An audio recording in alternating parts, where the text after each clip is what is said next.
Nous sommes à plus de 10 heures de voiture de Marrakech. Direction le Grand Sud marocain. La route nous emmène au cœur des fabuleux paysages de l'Atlas, dans une région peu touristique.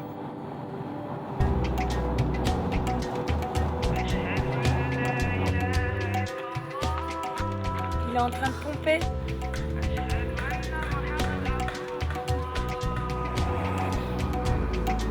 Nous pénétrons maintenant dans le territoire berbère, une région immense et encore isolée.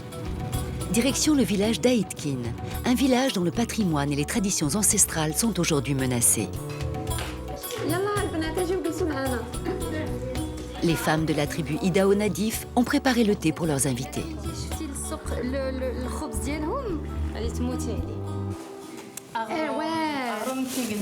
Le petit garçon vient nous apporter du pain fait maison, cuit au four à la maison. C'est du vrai pain d'ici, on va le montrer. C'est très différent. Ça, c'est le pain qu'on achète au souk. Et ça, c'est le pain traditionnel que les femmes font ici. Elles font un trou dans la terre, elles mettent des pierres. Et ça cuit en fait avec la chaleur des pierres. Alors elles veulent me faire essayer leur tenue traditionnelle. Donc elles m'ont apporté la ceinture. Enfin je vais voir, je ne sais pas ce que c'est mais je vais me laisser faire.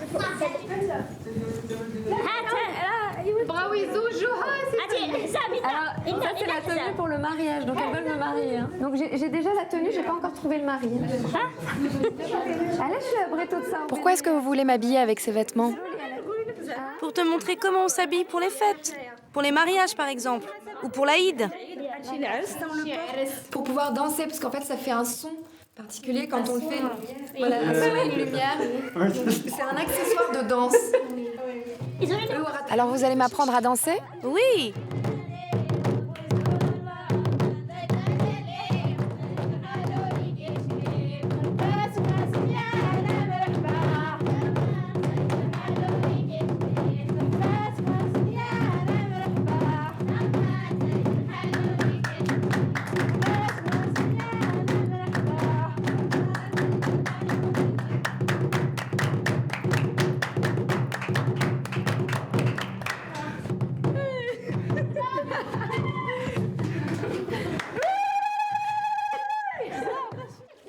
Les femmes nous font découvrir une institution locale, le lieu le plus précieux du village, le grenier collectif.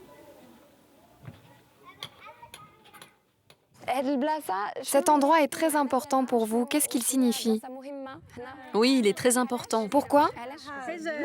C'est un endroit ancien, traditionnel. Les gens y stockent des réserves de nourriture et tout ce qui est précieux. Ça fait ? Le grenier est à la fois une banque et une forteresse. C'est de cet endroit que dépendait la survie du village, notamment à l'époque des guerres tribales et des pillages. En plus d'y déposer les objets précieux, on y entrepose les récoltes des villageois comme l'orge, les oignons séchés ou les dattes. Waouh, c'est impressionnant. Tu prends ce dont tu as besoin et tu l'emmènes avec toi. Et tu l'emmènes avec toi. Et ici, tout est en sécurité et peut rester stocké pendant plusieurs mois. Là dehors, je ne veux pas de petites pierres. J'en veux des grosses. Seulement des grosses. Ce grenier, comme beaucoup d'autres, date de plusieurs siècles. C'est Salima Nadji qui les restaure aujourd'hui. Cet architecte œuvre depuis 20 ans en collaboration avec les populations locales pour restaurer le patrimoine berbère. J'ai eu la chance de rencontrer des maîtres maçons, des maîtres artisans. J'ai essayé de les encourager de toutes les façons possibles. Parce que, si vous voulez, derrière tous ces savoir-faire, il y a des modes d'être, des modes d'habiter. Il y a, pour moi, une culture, une civilisation qui est un héritage, je pense, de toutes ces civilisations des oasis. Donc on a peut-être au moins 10 siècles comme ça qui seraient effacés. Et donc pour moi l'enjeu, c'est que tout ceci reste le plus longtemps possible. C'est pas toujours simple, parce que comme on peut le voir derrière nous, le béton est en train de prendre une place de plus en plus importante. C'est-à-dire que pour les habitants de ces villages, l'idée de construire en faïence, en carrelage, en béton, c'est être plus moderne, donc plus évolué. Les gens vous disent, on ne va pas vivre comme des animaux dans la terre. On ne va pas continuer à vivre comme nos aïeux dans les ténèbres.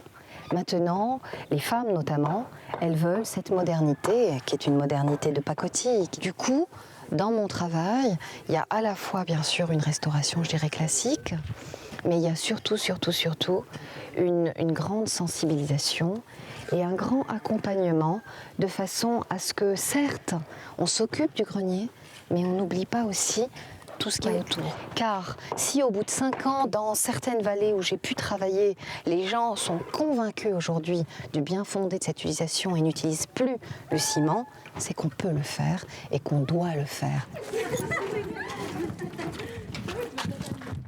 Thomas, alors vous, si vous vous mariez, est-ce que vous préférez habiter une maison traditionnelle ou une maison en béton? Dans le village, n'importe quelle fille rêverait d'une maison comme celle-là. Pourquoi? Nous, on vit dans des maisons en terre, mais on voudrait changer. On voudrait une belle cuisine.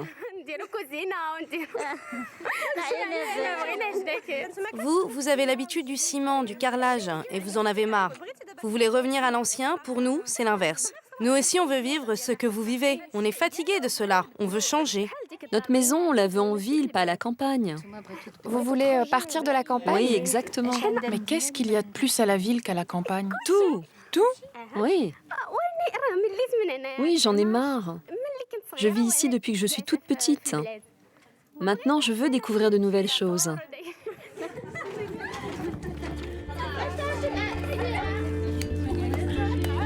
Consciente des aspirations des villageois, Salima essaye de leur proposer des compromis, comme par exemple ouvrir des chambres d'hôtes pour faire découvrir la richesse de ce patrimoine méconnu, tout en rendant la vie plus facile aux habitants.